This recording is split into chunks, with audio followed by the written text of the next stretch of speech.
Welcome employee number 8812. Founded in 1894, the BlackWood Institute of Art serves as the final sanctuary for works that the traditional world has deemed too unstable for public consumption. We as a company pride ourselves in creating a fulfilling and exciting place for adults, families, and children alike.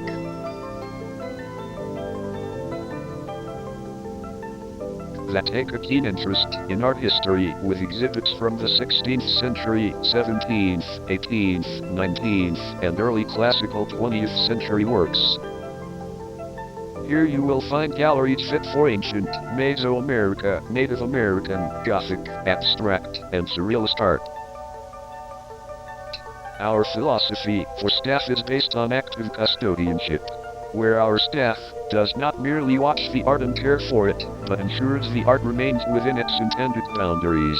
At BlackWood, we believe that a masterpiece is never truly finished. It continues to grow, breathe, adapt, and extend from its external period to its environment long after the artist has departed. It is your duty to facilitate this growth just as we have for over 100 years. Remember, at the BlackWood Institute, the viewer is as much a part of the exhibition as the canvas itself. We thank you for applying and taking a time to look at our collections.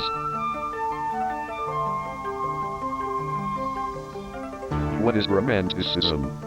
Romanticism art 1780-1850 was a movement emphasizing emotion, individualism, imagination, and the sublime power of nature, reacting against the Enlightenment's rationalism and order, focusing on intense feelings, dramatic scenes, heroism, and the spiritual connection to the wild world, with key figures like G. Rigaud, Delacroix, Turner, and Constable. Here at BlackWood, the layout of the building is made up of many marble hallways, wide open spaces, and a restoration lab for preserving historical pieces to its original beauty.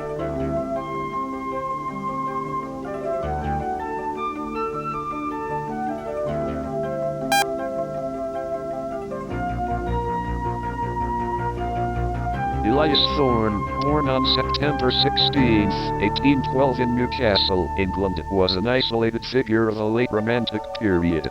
Coming from a family of merchants and traders, and living in the countryside, Thorne's early developmental childhood was marked by an unusual sensitivity to the world around him, particularly in patterns and textures often mislooked by others. Around the age of 12, he found a fascination with organic forms and decay, spending hours of studying withered leaves, crushed insects, and cadavers.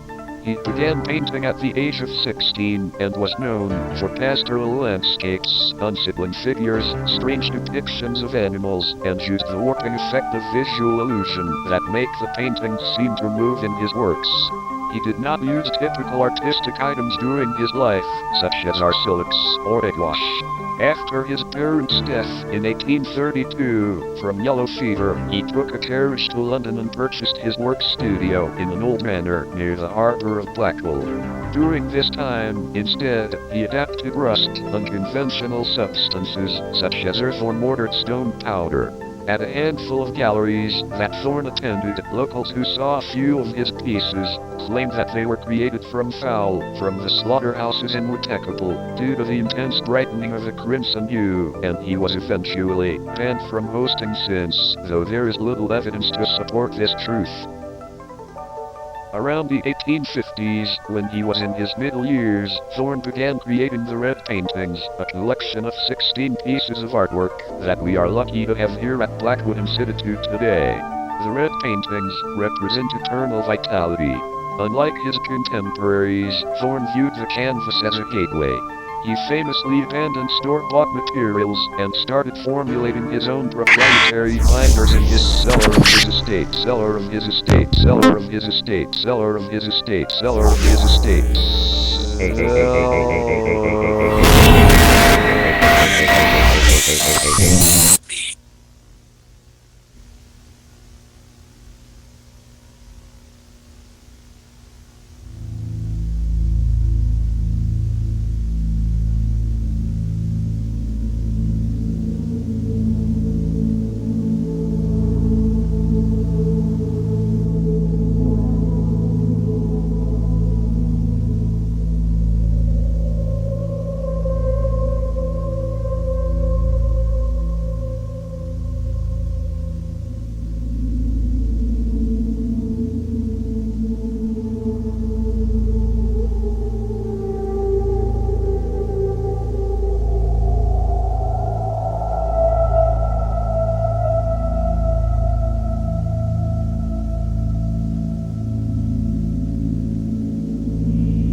The principle of active custodian, which is you, dictates that our staff serves the primary anchor for the collection's stability. Because Thorne's canvases use volatile organic material that possess a rather reactive memory that responds directly to human attention. Your role is to provide a consistent unblinking witness to these pieces. By maintaining such focus, you exert a pressure that keeps the pigment in its recorded form. Should your attention waver, the subject may attempt to resolve itself outside the boundaries of the frame. If the paintings look back, do not break eye contact. To look away is to invite it to follow. Your directive is of the verification of static state. As you review the 16 paintings, you are required to document the subject-to-frame ratio using your provided log. While observing, keep a distance of no less than 3 feet from your screen to prevent pigment contamination. If a subject's features appear to soften, or if the landscape does not match the cataloged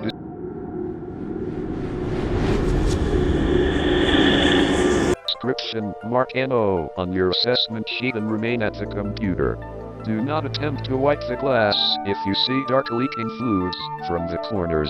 Ensure your gaze is fixed on each painting for the full duration of the slide to confirm there is no visual autonomy. Failure to report a subject is a breach of contract and may lead to your immediate inclusion. If you manage to succeed, we will continue with other projects for review and your wages will increase to 7.20 to 7.50 an hour.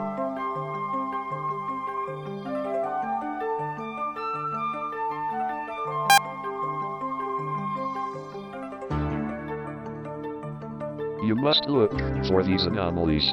All paintings should look normal and no unsettling or strange depictions of the painting should deviate from the provided descriptions. When a painting looks normal, mark a yes on your sheet and add notes if needed. If a painting appears strange or not as mentioned, mark a no on your sheet and record why it looks so. If you see any of these, please write it down on your assessment sheet we have given you. Eye blinking or physical movement in the painting. Voices speaking. Strange music being played somewhere else, such as violin or cello. Pulsing, beating, or shifting of material or change of colors. Freezing of program. Objects disappearing when there before. Subjects stepping out of frame. Melting. Good luck.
anything happen to you?